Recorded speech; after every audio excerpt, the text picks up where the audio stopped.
So we are going to check some fences. We have a couple of different types of electric fence, and our goats, we have Nigerian Dwarfs, or does, stay in this pasture. I'm trying to get up a very slippery side hill. The power is off at this point, so if I land on my duff or land on the fence, it won't be as bad.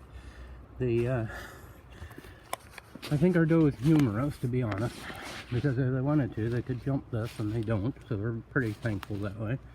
We do have, and have had, from the time they come here, and we use it so far, so good, with no problems as far as any entanglement.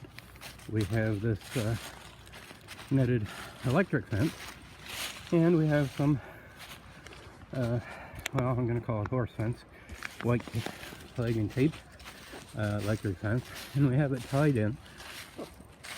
There is one area that we have a little bit of problem, and I'm actually going to have to come out tomorrow because you can see that there's a bottom strand there.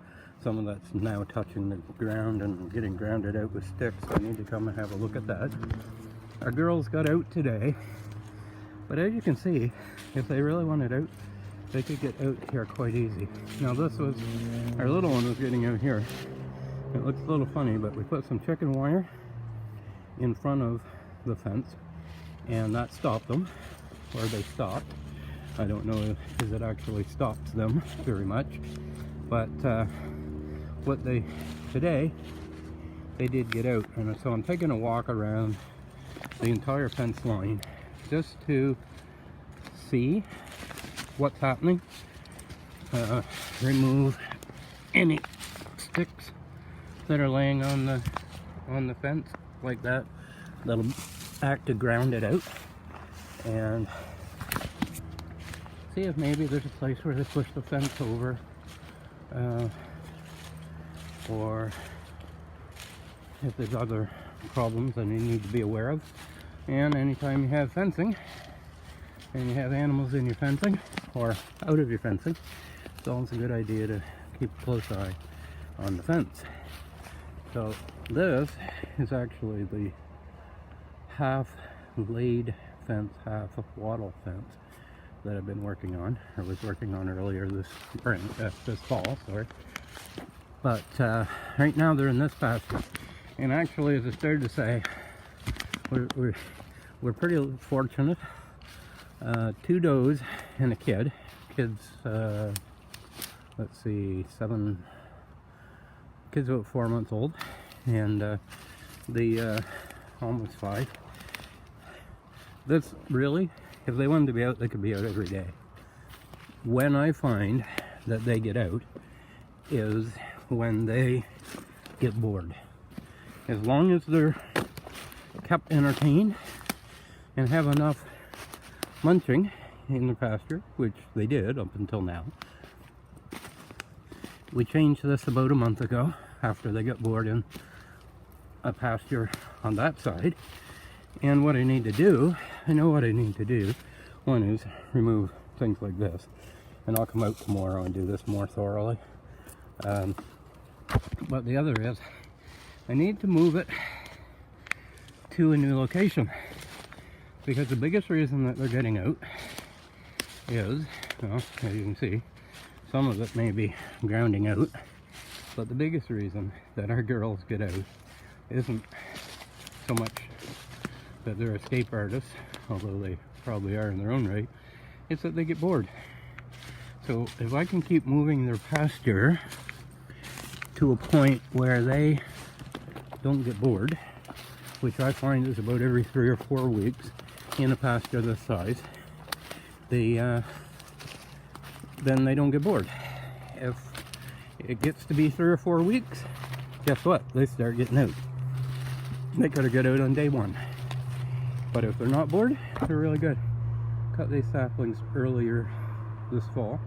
We'll probably use some of them in making more wattle fence. What my plan is to do is to go the whole bottom length, and excuse the blur there, the whole top length with electric fence and better. Actually, we're looking at a wire fence. We're working on putting up a wire fence. That's actually a piece of an old TV antenna. And then at each end there, and sorry for the blur there, again, the wire fence, we're going to put like a 6 or 7 foot wire fence is our hope, and put this in between so that we have rotational pasture along this hillside, and enforced with other electric fence. And in the spring we hope to bring in some pigs, so we'll run goats, pigs, and quite possibly maybe even some chicken tractors through here. Continue and cut out the saplings. That's what this looked like, and so some of that still looks like.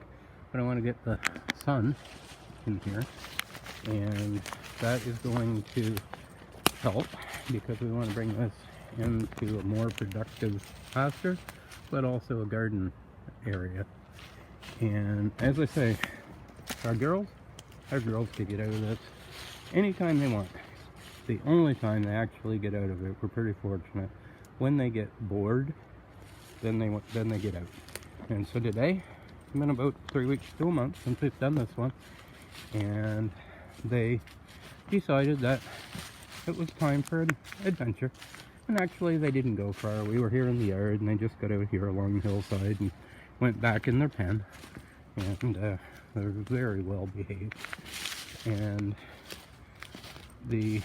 their previous pasture come down about here, and I cut out some of the saplings, but over the next year I want to thin out these saplings, keep some of the larger hardwoods, but this is all going to be run into pasture, rotational pasture, sorry for the blur, and that will be what we'll end up with, is a fence all the way around, and using the netting in between, as well as the bottom line there for the pigs. And we'll see how it goes. If we need to reinforce more than that, then we will. But this is our plan. This is what we hope to do, and we're very thankful that our goats, our girls at least, only get out when they get bored. This is Brian at Briden Farm.